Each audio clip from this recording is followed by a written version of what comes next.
I'm the author of a book called The Atheist Muslim, A Journey from Religion to Reason.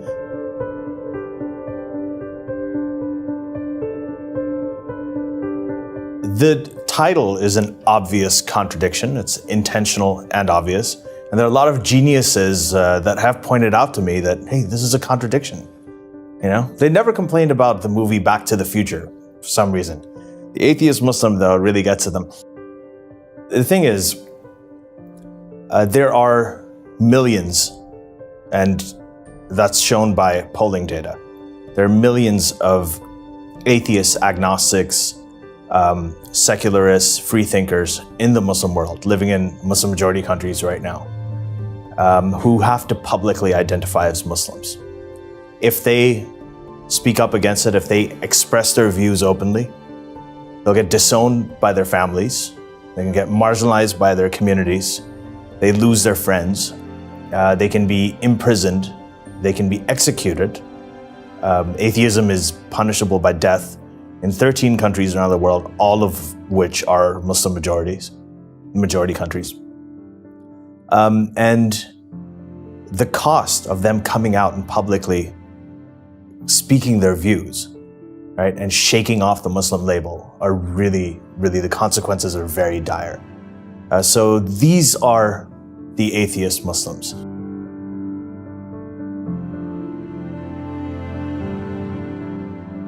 There are a few who've spoken up about it. Like there's Raif Badawi, who's a blogger in Saudi Arabia, a Saudi blogger who started a website called Free Saudi Liberals, and he spoke about secularism.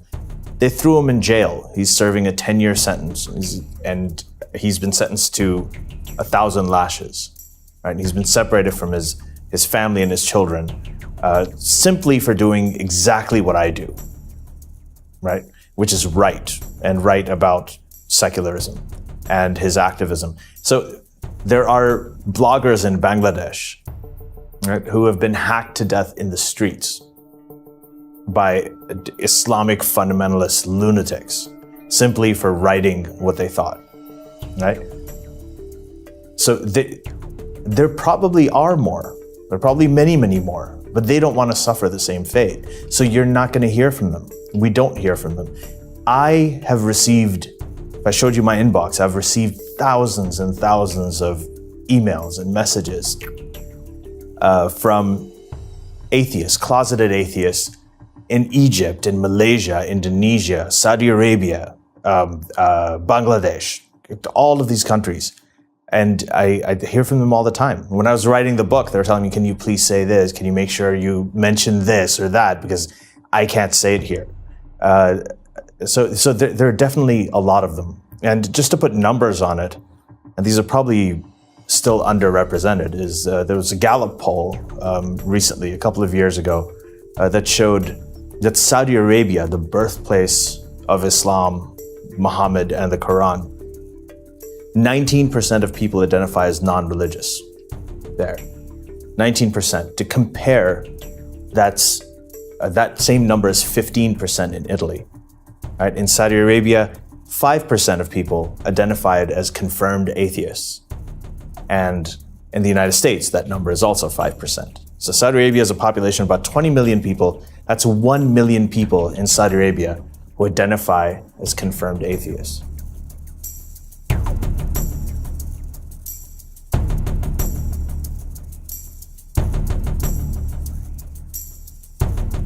Saudi Arabia enjoys, it's really fascinating. Saudi Arabia, if you live there, and I lived there for 12 years, it's basically like the Taliban with a lot of money. They're oil rich. We all want what they have. We've seen Trump bowing to the Saudi king. We saw Obama bowing to the Saudi king. We saw Bush holding hands with King Abdullah and walking down. I mean, these pictures are everywhere. There's sword dancing with them. This is a country where women can't drive. I'll just leave it there. Women cannot drive in this country legally, right? But there is an alliance. Everybody has an alliance with them. They're thought to be the moderates, whereas a lot of the other Middle Eastern countries, most of them are inarguably less religious than Saudi Arabia, overtly, are considered extremists in many ways. So there is a distortion of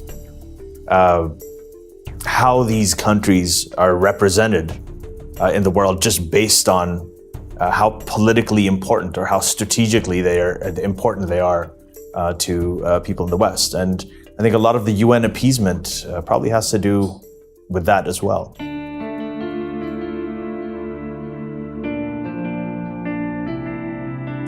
Islamophobia is a misnomer. Islamophobia does not make the distinction between legitimate criticism of Islam and anti-Muslim hate or anti-Muslim bigotry. That's a very important distinction. Islam is an idea. It's a set of ideas in a book. Muslims are people. It's an identity. It's a group of human beings. Criticizing ideas moves societies forward. Challenging ideas moves societies forward. Demonizing people rips societies apart. And human beings have rights, ideas don't. The word Islamophobia does not make this distinction. When we say anti-Semitism, we're not saying Judaismophobia, right? We're saying anti-Semitism because bigotry is against people. You can't be bigoted against ideas. And that when it doesn't make that distinction, it's actually a very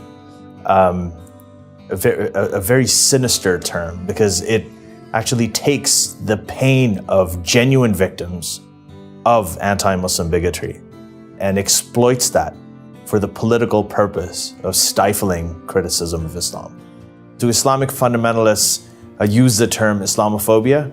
They don't just use it, they love that term because they can exploit it to censor people.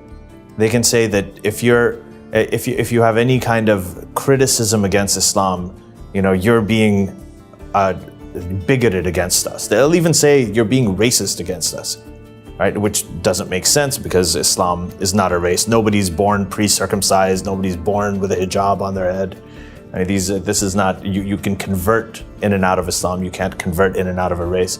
But the word Islamophobia gives them a chance to make racism and genuine criticism of Islam and ideology.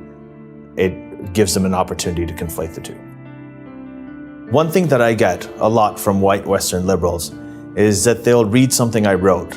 They'll hear a talk that I did and they privately message me. They say, I agree with you. I wish I could say what you just said, but I can't because my family, everybody would call me a racist and they'd call me an Islamophobe, so I can't say it. I'm a white liberal guy. So I'm just really glad that you're saying it. I just spoke to somebody on, a few days ago, Armin and I did an event at the University of Toronto, and somebody came up to me afterwards and they said, well, I really like Sam Harris. And whenever I see something he writes, I just don't share it because then everybody on my friends list is going to pounce on me. But when you do it, when you say the same kind of stuff, I can share it because you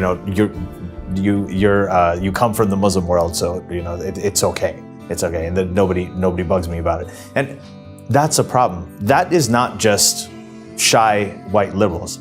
That is how terrorism works. Okay, so terrorism is not just a bomb blast or people dying or dead bodies. Terrorism is every time a newspaper decides not to print a Charlie Hebdo cartoon, even the day after over a dozen cartoonists there got murdered in the name of Allah. Terrorism is every time you hesitate, from speaking up about what you think, just because you think that you might offend somebody. Terrorism is when you say that I'm not going to criticize Islam because it might radicalize more Muslims and turn them against us. When you say that, you're not curbing terrorism, you've become a victim of it.